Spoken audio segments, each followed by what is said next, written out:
یہ جو باتیں مشہور ہیں نا، فلاں بڑی جلالی طبیعت کے ہیں، فلاں کمرے میں آئے اور جناب سب کے سانس سوکھ گئے، یہ کوئی کرامت ورامت نہیں ہے میرے بھائی۔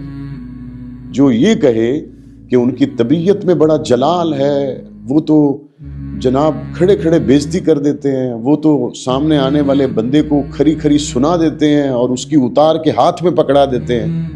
یاد رکھیے ایسا کوئی شخص اللہ کا ولی نہیں ہو سکتا۔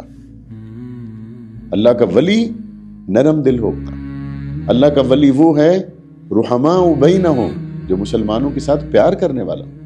اللہ کا ولی وہ ہے اشداء علی الکفار، اللہ کے دین کے لیے کفار کے مقابل تو سخت ہوگا، لیکن آپس میں وہ کبھی جلال ولال نہیں دکھائے گا۔ میں سمجھتا ہوں ایسے لوگ پیر کہلانے کے حقدار ہیں، یہ ابھی خود زیر تربیت ہے، ان کو اپنی اصلاح کی فکر کرنی چاہیے۔ اللہ الباقی من کل فانی